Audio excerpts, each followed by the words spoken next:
Ladies and gentlemen, from Newport News, Virginia, we want to say happy birthday, Dr. Scott. We're celebrating your life, your legacy, and our hope. Together, we can give an opportunity. We welcome you to our event tonight. And tonight, we want to welcome Cleo Holloway, Dr. Benjamin Williams, Jeanette Walker, Dylan Coulter, Crystal Rainey, and performances by Parrish Armstrong, Better by Tuesday. And kicking us off tonight, please welcome the Fuzz Band.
Welcome, everyone, and hopefully you have enjoyed our last two presentations. My name is Cleo Holloway, member of the C. Waldo Scott Board of Trustees. I'd first like to say happy birthday to Dr. Scott, celebrating your life, your legacy, and our hope. And to all of you, thank you for your continued support for meeting the needs of our students and this community. This evening, my task is to introduce our speaker for this occasion. Dr. Benjamin Williams is a leader and visionary who uses innovative practices or approaches for developing K through 12 environments and that prioritize whole child development. He is grounded in creating restorative school cultures that help students develop and improve executive functioning skills, which prepares them to become productive citizens. His approach has led to the development of district-wide laws and policies that mandate the utilization of restorative practices prior to experiencing suspensions. He is a school leader that is equipped to manage transformational efforts in any K through 12 setting. He believes that at the heart of change is relationship building, cultural competency, the belief in an equitable school experience for all students, and love for the work, the students, and the community that we serve. Now, Dr. Williams is currently serving as an assistant principal at Benjamin Banneker Academic High School in Washington, D.C. Prior to this position, he was the founding principal of Washington, D.C.'s all-male high school, Ron Brown College Preparatory High School, which opened its doors to its first class in August of 2016. His journey in opening the Ron Brown College Preparatory High School has been documented in an NPR series entitled Raising Kings and Other Media Outlets. He has spent the last 19 years serving in various capacities in the educational arena. He has served as a special education aide, social studies teacher, social studies department chair, dean of students, assistant principal, associate principal, and principal of elementary, middle, and high schools in Charlottesville.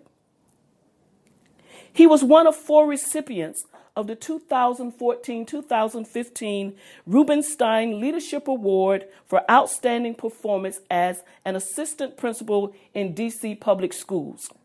He has received the following degrees. He has a Bachelor's of Arts degree, a Master's of Secondary Education, a Doctorate of Philosophy in Leadership and Administration from the University of Virginia, and an Executive Master's in Leadership from the McDowell Business School of Georgetown University. Please let us welcome and listen to our esteemed guest speaker, Dr. Williams.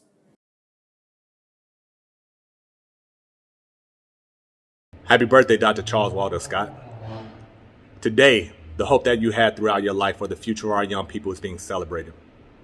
Without your dedication to educational and societal change in the Tidewater region, without your family's continued lifting of your legacy, without the efforts of the coalition to open the C. Waldo Scott Center 30 years ago, without the intentionality of the programs provided by the center's leaders and staff, without the continued dedication and service from the board, without the donors who provide financial support, and most importantly, without the staff and volunteers who provide time, hope in this community and city will be more difficult to find and maintain. We are following your lead, Dr. Scott. We thank you for blazing the trail for future generations. We hope that we're making you proud. To the Scott family, the board of the C. Waldo Scott Center, Executive Director Rainey, all of the daily agents of change who are in the front lines of hope, and to you wonderful supporters of this effort, thank you for being present, and thank you for the opportunity to give these remarks. I'm a recovering founding school principal, and I can talk. Trust, I can talk and preach. But today, I just want to share a few remarks. Since my time that I left the school, I have been spending the past 10 months wondering, what more can we do to develop our young people into lifelong learners and agents of change when there's so much stacked against them? How do we make sure that they are ready and prepared to carry the torch of hope that has been carried for 400 years in this country by people of color? I've wondered, how do we prepare them to continue the work to eliminate the structural and institutional bigotry and racism that continues to plague this country? I've wondered, how will they maintain hope when their communities, their state, their country, and their world is being ravaged by a once-in-a-century disease and the continued destruction of the planet by its own inhabitants? I worry about the daily traumas that our young people are experiencing and having to navigate through, and I worry if this weight is getting too heavy in their backpacks, if this trauma is getting too much for them to carry. Is this weight bearing them down? I wonder, how can we, those who have successfully navigated the trials and tribulations of life, how can we lighten the load of these backpacks for our young people? How do we give them the tools and the skills to combat these institutions that so eagerly hope that they fail in order to maintain a norm of the haves and the have-nots? I wonder about these institutional structures, how they're trying to be maintained by too many people in this country who are trying to revert to a time where hope was even squashed with violence and death. Our young people's hope is being chiseled away daily these days.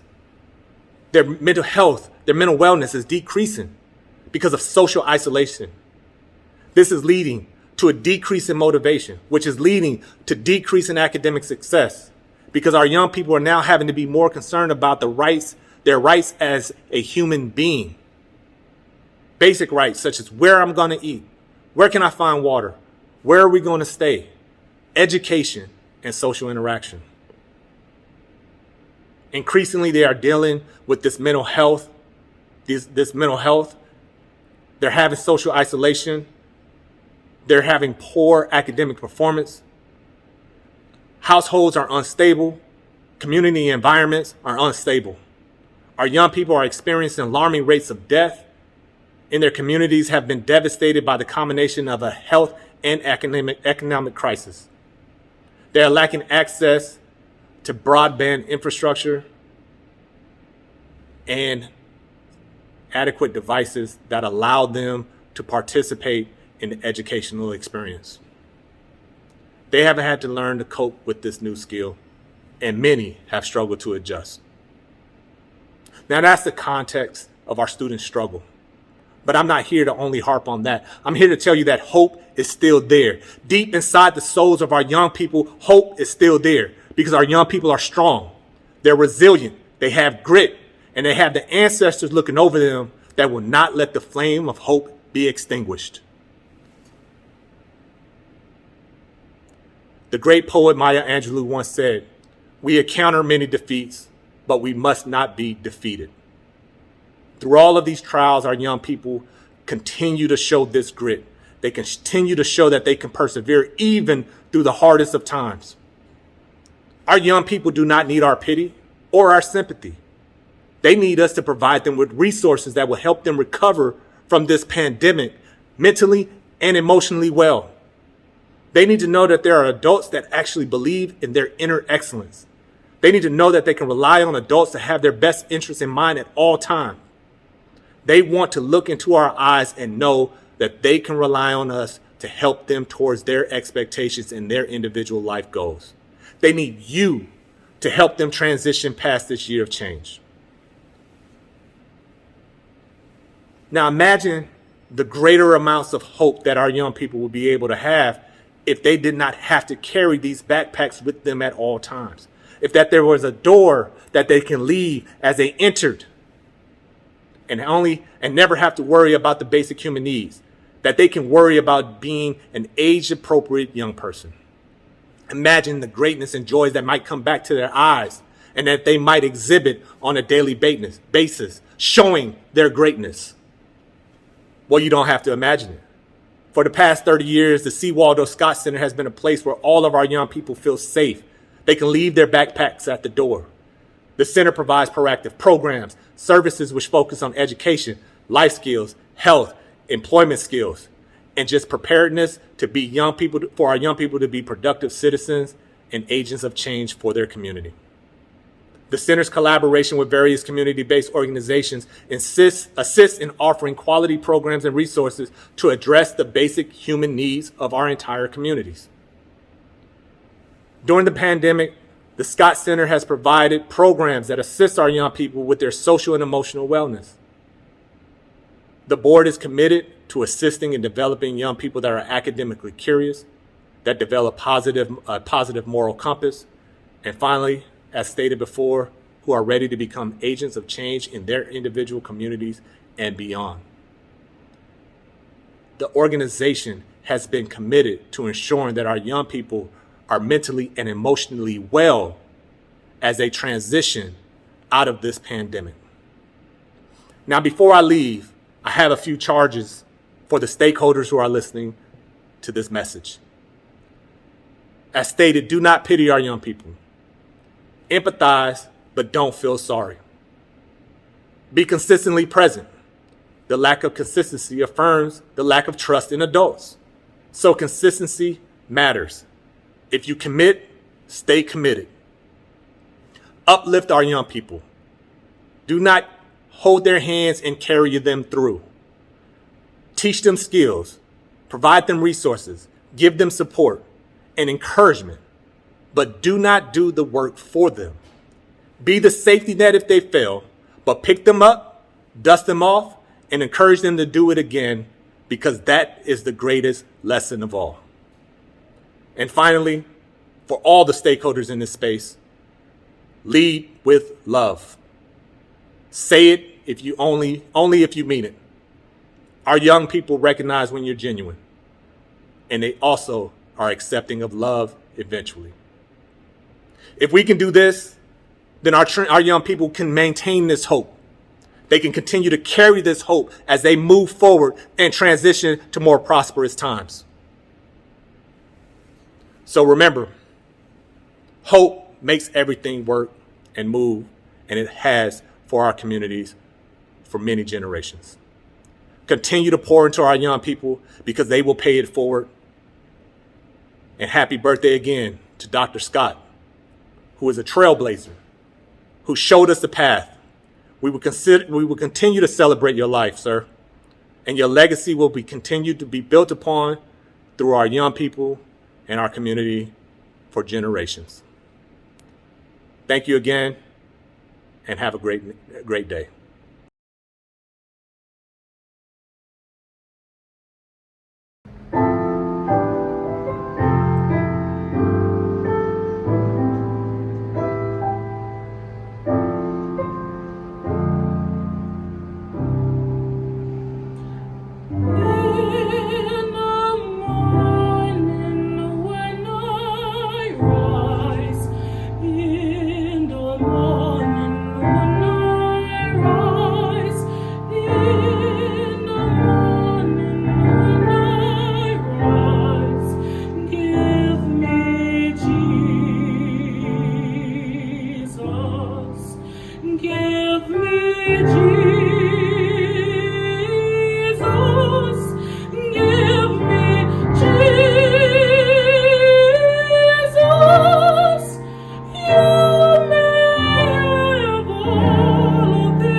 Dark midnight was my cry.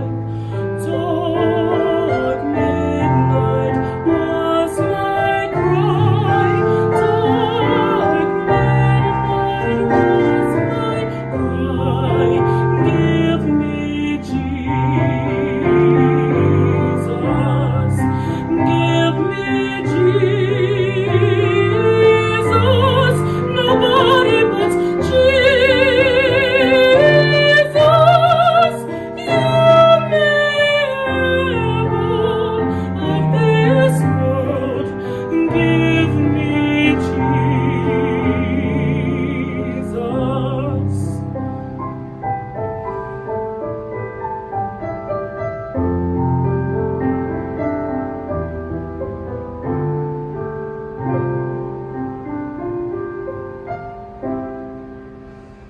Oh, when I come to die, oh, when I come to die, oh, when I come to die, give me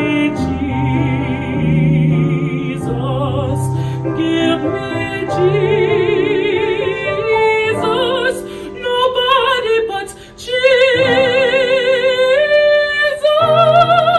you miracle of this world, give me Jesus.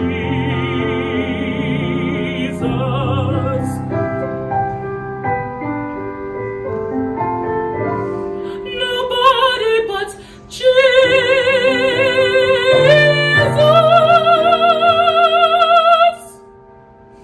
You miracle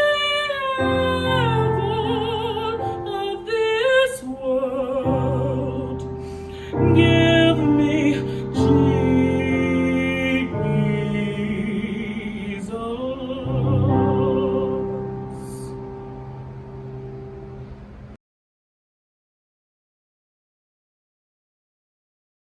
All right. My name is Dylan. I'm a senior at Warwick High School, and I mentor here at the C. Waldo Scott Center. Now, due to quarantine, high school's been kind of weird, but I still find the time to do volunteer work. My plans for after high school, I plan to go to college. I'm not sure which one. I'm choosing between Norfolk State, Old Dominion, Tuskegee, James Madison, Virginia Commonwealth. But my main goal is to eventually get a bachelor's of science in nursing and eventually become a CRNA.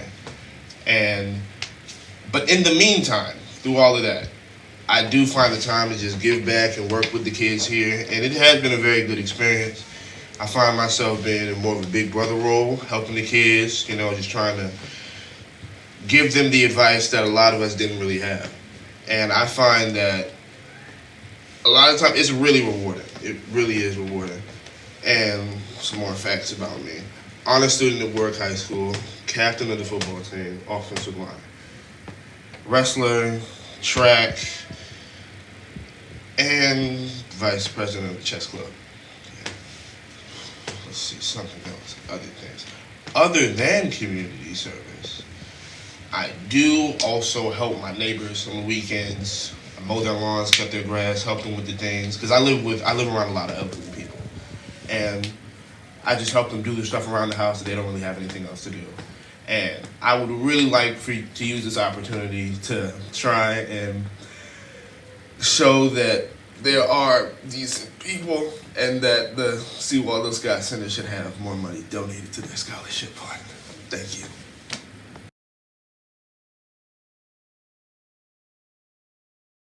My name is Jeanette Walker. I'm a student at St. Leo University, and I'm studying human services. I am an intern here at the C.W. Waldo Scott Center. This center is so actively engaged in the community. It offers so much for the community of Southeast Newport News. I was born and raised here, and I'm just so in awe of what this center and the legacy that they instill into the young people here. They offer so much. They offer assistance and support with education, being a pandemic is going on. They still support that need for education here. They have lunch. They provide lunch, which is supported by the Food Bank of Peninsula. They have wonderful staff. They offer family support. They offer classes on drug and knowledge of drug here for the youth. I'm just wonderful and thankful to Ms. Rainey to be part of this facility. This facility, of course, is centered around Dr. Scott, that was a resident here in Newport News. So I feel in awe that I'm part of this. Ms. Rainey was very helpful, is very helpful in my internship studies. I just want to say I enjoyed being here at C. Waldo Scott Community Center here in Southeast Newport News.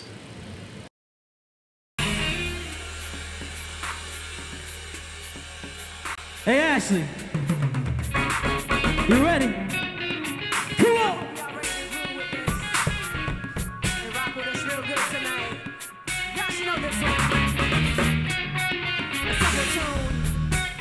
Nice and real good jam for us.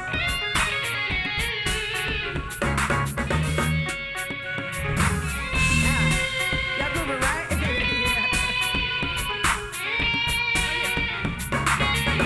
Constant effortlessly, that's the way it was. Happened so naturally, I did not know it was love. The next thing I felt was you holding me close. What was I gonna do? I let myself go. I make a wish upon a star. I hope tonight will last forever. Oh, I've been waiting for you. It's been so long. I did not know what I would do when I heard your song. You filled my heart with your bliss. You gave me freedom. I knew I could not resist. I needed someone, and now we're flying through the stars. I hope tonight will last forever. Oh, oh, oh, oh. Ain't nobody love me better, makes me happy, makes me feel this way. Ain't nobody love me better than you.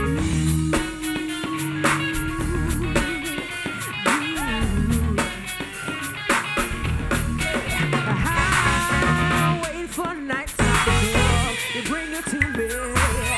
I can't believe I'm the one. I was so lonely. I feel like no one can feel. I must be dreaming. I want this dream to be real. I need this feeling. I make a wish upon a star. I hope tonight will last forever. Yo, help me say, oh, oh, oh, oh. Ain't nobody love me better, makes me happy, makes me feel this way. Ain't nobody love me better. Ain't nobody love me better than you. At first you put your arms around me, and then you put your charm around me. I can't resist the sweet surrender. Oh, my nights are warm and tender. We stare into each other's eyes, and what we see is no surprise. I got a feeling those with treasure, and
Ladies and gentlemen, Crystal Rainey. Thank you for joining us this evening. I would like to thank Dr. Benjamin Williams for his wise words on how we can continue to move forward in serving our youth and community here in the southeast of Newport News. Please join us next Thursday at 6 o'clock as we celebrate the legacy and the birthday of Dr. Charles Waldo Scott. Again, it's only with your help that we can make things possible, so please donate, give to us online or send in a check, whichever suits you. Thank you and have a good night.